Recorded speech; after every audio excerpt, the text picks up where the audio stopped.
आज लगता है जैसे सियासत का सुपर शनिवार है। एक तरफ बाबुल सुप्रियो ने बीजेपी को झटका दे दिया है, तो दूसरी ओर कैप्टन अमरिंदर सिंह को झटका लगता हुआ दिख रहा है। दोनों खबरें आपको विस्तार से बताएंगे, लेकिन सबसे पहले बात बाबुल सुप्रियो की। तो इस वक्त की बड़ी खबर आपको हम बता रहे हैं। पूर्व केंद्रीय मंत्री और पश्चिम बंगाल के आसनसोल से सांसद बाबुल सुप्रियो ने बीजेपी को झटका दे दिया है। बाबुल सुप्रियो आज टीएमसी में शामिल हो गए। टीएमसी के महासचिव और ममता बनर्जी के भतीजे अभिषेक बनर्जी और टीएमसी सांसद डेरेक ओब्रायन की मौजूदगी में बाबुल ने टीएमसी की सदस्यता ली है। बाबुल सुप्रियो भवानीपुर उपचुनाव में बीजेपी के स्टार कैंपेनर भी थे।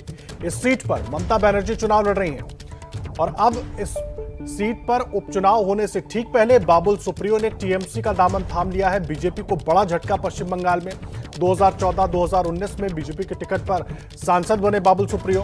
केंद्रीय मंत्री बीजेपी ने उनको बनवाया, लेकिन विधानसभा चुनाव के बाद जैसे ही उनका मंत्री पद गया, वो उन्होंने अपना पद छोड़ दिया और पार्टी से बाहर जाने की बात कही और अब टीएमसी में शामिल हो गए हैं। मनोज्ञा लोहेवाल हमारे सहयोगी जुड़ गए हैं कोलकाता से पूरी जानकारी के साथ। मनोज्ञा, बहुत बड़ा झटका बीजेपी के लिए। जी बिल्कुल, बहुत बड़ा झटका, और झटका इसलिए भी क्योंकि इसकी जानकारी बड़े बड़े नेताओं को नहीं थी। आज जो उन्होंने सुगबुगाहट के साथ एक बम फोड़ा है और ये साबित कर दिया है कि बंगाल की बीजेपी में सेंध लगाना तृणमूल कांग्रेस के लिए आसान तो नहीं है, लेकिन असंभव भी नहीं है। और ये एक बड़ा नाम है जो अभी तृणमूल कांग्रेस में शामिल हो गया है। एक सांसद जो आसनसोल से दोबारा जीते हैं, जिनके बीच में पार्टी के साथ मतभेद जारी थे और उन्होंने इस्तीफा भी दे दिया था, खासतौर से मंत्री पद जाने के बाद अपनी नाराजगी जताई थी। और राज्य की जो इकाई है बीजेपी की, उसके साथ मतभेद लगातार सामने आते रहे हैं। ऐसे में बाबुल सुप्रियो का पार्टी छोड़कर जाना एक बड़ा झटका न सिर्फ बीजेपी के लिए बल्कि तृणमूल कांग्रेस के लिए एक बहुत बड़ी सफलता है।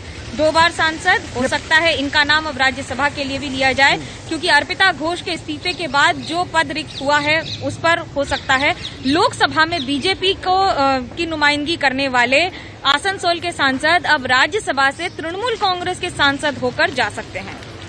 एक चीज बताइए, पर्दे के पीछे की पूरी कहानी क्या है? किस तरह से ये पूरा गठजोड़ हुआ? बाबुल सुप्रियो कह रहे थे वो तो राजनीति से बाहर जाने की बातें करने लगे थे, और उसके बाद अचानक क्या कुछ हुआ और कैसे सीधा वो वापस टीएमसी में पहुंच गए? और अभिषेक बनर्जी वहां पर मौजूद थे जिस वक्त वो शामिल हो रहे थे, तो क्या कुछ है पीछे की पूरी कहानी?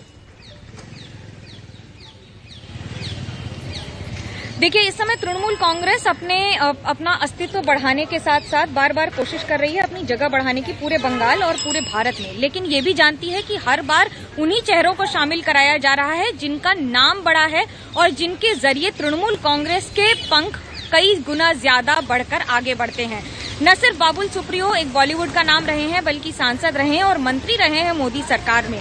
ऐसे में एक पूर्व मंत्री का, वो भी जो अभी कैबिनेट छोड़कर जिन्हें हटाया गया है अपने काम के तहत, उनका शामिल हो जाना बाबुल सुप्रियो के लिए तो एक बड़ा तमगा है, लेकिन बीजेपी के लिए बड़ा झटका है। और अब तृणमूल कांग्रेस के पीछे की कहानी, एक सबसे महत्वपूर्ण बात यह कि राज्य इकाई के साथ जो अनबन चल रही थी वो सामने आ गई।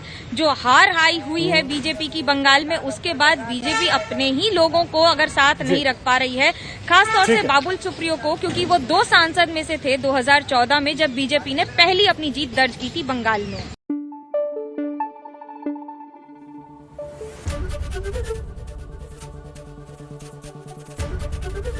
एबीपी न्यूज आपको रखे आगे।